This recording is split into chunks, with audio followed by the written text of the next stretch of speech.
فی احسن تقویم ثم رددناہ اسفل سافلین، پھر ہم نے اس کو لٹا دیا سب سے نچلے درجے، جہنمی جہنم سے دیکھ رہے ہوں گے، پھر موت کو ذبح کر دیا جائے گا۔ حدیث پاک میں آتا ہے جنتی اتنے خوش ہوں گے، اگر موت کو موت نہ آئی ہوتی تو یہ خوشی سے مر جاتے، اور جہنمی اتنے مایوس اور دکھی ہوں گے، اگر موت کو موت نہ آئی ہوتی تو یہ دکھ سے مر جاتے۔ اب جنتی جنت میں ہیں اور انہیں ان کی آنکھوں کے سامنے موت کو ذبح کر دیا، قصہ ہی تمام ہو گیا۔ اللہ تعالیٰ فرمائے گا اردیتم، اے جنتیو تم راضی ہو؟ پہلے اللہ آواز دے گا یا اہل الجنہ، یا اہل الجنہ، وہ کہیں گے لبیک و سعدیک والخیر فی یدیک، مالک حکم ہم حاضر۔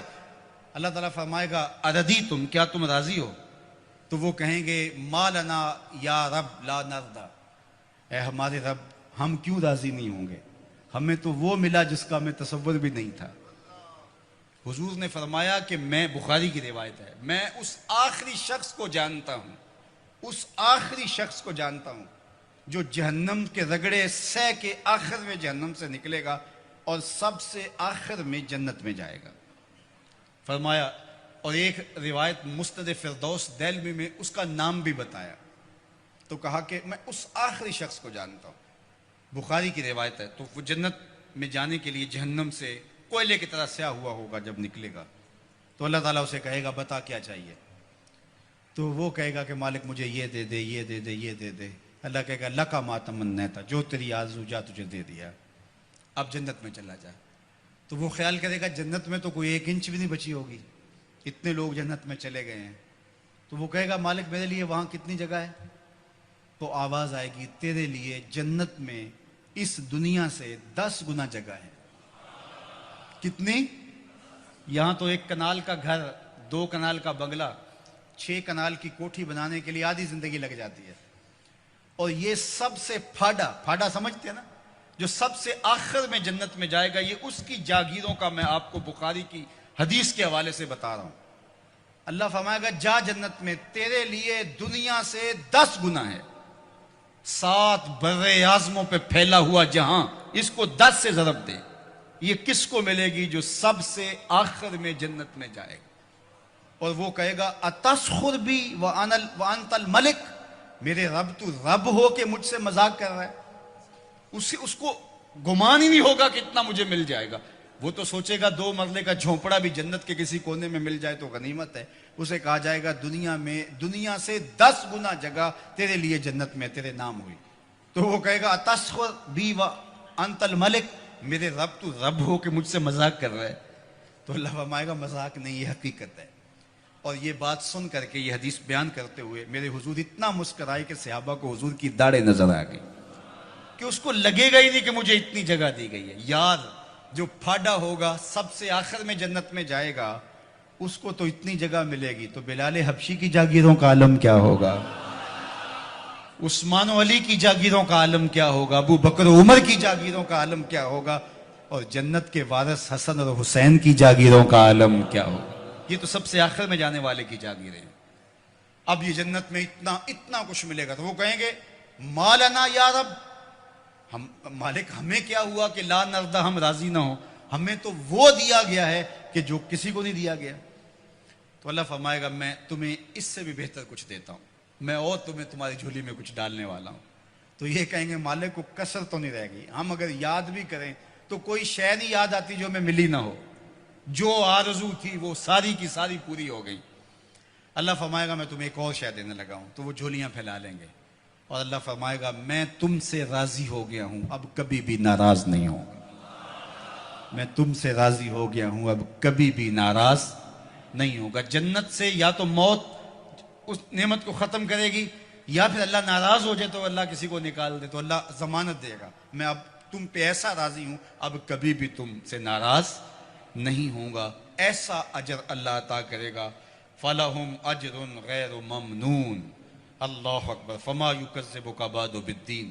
اللہ تعالیٰ ارشاد فرماتا ہے کہ محبوب، جزا اور سزا کا جو دن ہے اس کے معاملے میں آپ کی بلا کو کیسے تکذیب کر سکتا ہے؟ کون ہے جو آپ کی تکذیب کرے؟ ایک دن ایسا آنے والا ہے جب سارے عملوں کی سزا اور جزا ہوگی، الیس اللہ بأحکم الحاکمین، کیا اللہ تعالیٰ جل شانہ حاکموں کا حاکم نہیں ہے؟ دنیا کا چھوٹا سا نظم بھی کہیں ہو تو وہاں بھی جزا و سزا کا تصور ہوتا ہے، اور جو ہے وہ ایسا نہیں ہوتا کہ وہ جزا و سزا کے بغیر ہو، لیکن اس پوری کائنات کا نظم کیا جزا و سزا کے بغیر ہوگا؟ کیا وہ احکم الحاکمین نہیں ہے؟ کیا لوگ اس کی گرفت سے باہر ہیں؟ آج ساری زندگی جو ظلم کرتا رہا، زیادتیاں کرتا رہا، اور اس نے اللہ کے حکموں کو توڑا، اس کی مخلوق کو ستایا، دکھ دیے، لوگوں کا خون چوسا، اور لوگوں سے ظلم کیا، لوگوں سے زیادتیاں کی، لیکن وہ کچہریاں بھی خرید لیتا تھا، وہ تھانے بھی خرید لیتا تھا، عدالتیں بھی اس کی تھی، اس کو کوئی پوچھ بھی نہ سکا، اور وہ چلا گیا، اور ایک شخص نے تقوی کے ساتھ زندگی گزار دی۔ کل قیامت کے دن دونوں ایک جگہ پہ ہوں تو یہ اللہ ناانصافی نہیں ہونے دے گا، ایسا نہیں ہوگا۔ اللہ احکم الحاکمین ہے، اللہ قیامت کے دن جو عدالت لگائے گا اس میں ایک ایک چیز کا فیصلہ ہوگا اور ایک ایک سوال ہوگا۔ ثم لتسألن یومئذ عن النعیم۔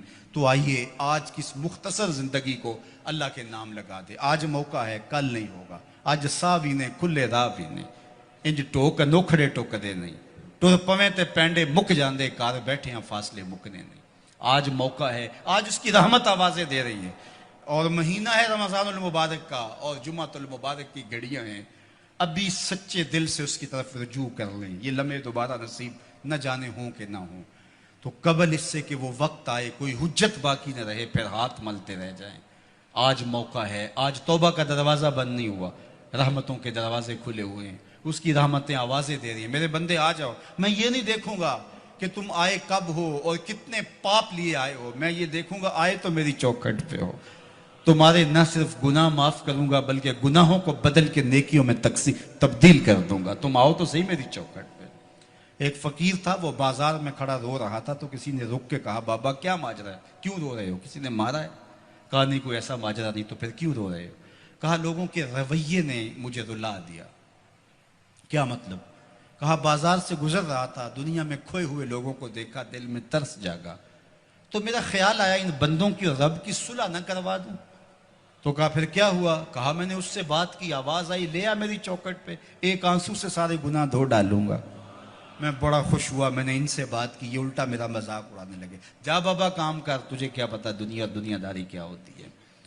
تو وہ تو معاف کرنے پہ آمادہ تھا، یہی اس کی دہلیز پہ نہیں جا رہے، تو مجھے اس پہ افسوس ہوا۔ تو وہ تو معاف کر رہا تھا لیکن یہ نہیں مانے۔ خیر اگلے دن وہی فقیر قبرستان میں کھڑا رو رہا تھا، وہی شخص دوبارہ گزرا تو پھر رو گیا۔ کہا بابا بازاروں میں بھی روتا ہے، قبرستانوں میں بھی روتا ہے، آج کیا ماجرا ہے؟ کہا کہانی کل والی ہے۔ کہا کیا مطلب؟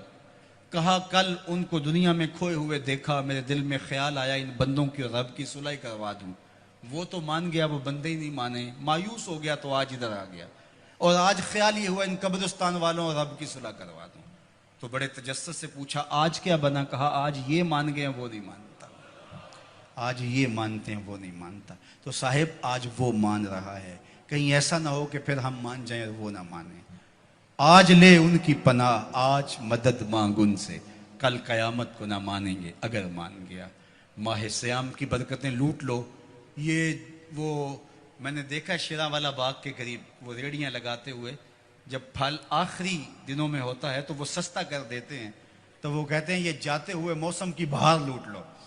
تو جو چیز جو ہے وہ 50 اور 100 روپے کلو ہوتی ہے وہ 20 روپے کلو بیچ رہے ہیں، آخری عشرے میں اللہ لوٹ سے لگا دیتا ہے، لوٹ لو میری رحمتوں کو، بس آؤ اور لو اور چلے جاؤ۔ تو آؤ سچے دل سے اس کے حضور آؤ اور رحمتیں اس کی وصول کرو، اور زندگی کو نور اور نکھت رو جالوں سے بھر لو۔ اس موسم گرمی کے اندر دور و نزدیک سے چل کے آنے والوں، اللہ تمہیں دنیا آخرت کی برکتیں عطا کرے، اپنی خاص پناہوں سے مالا مال کرے، اللہ عزت آبرو آپ کا مقسوم کرے۔ انشاءاللہ العزیز اللہ نے چاہا، اللہ کی مرضی ہوئی تو انشاءاللہ کل نماز عشاء کے بعد صلاۃ التراویح کے بعد یہیں اسی جگہ پہ دوبارہ ملاقات ہوگی، لیلۃ القدر کی مبارک گھڑیوں میں دوبارہ انشاءاللہ آپ سے جو ہے وہ ہم کلام ہونے کا شرف اور موقع ملے گا۔ میں آپ کا کل منتظر رہوں گا۔ اور آخری بات، اور اس کے بعد میری گفتگو اختتام کو پہنچی، اور وہ یہ کہ یہ دارالعلوم، یہ درس گاہ، یہ جامعہ اور یہ مرکز مصطفیٰ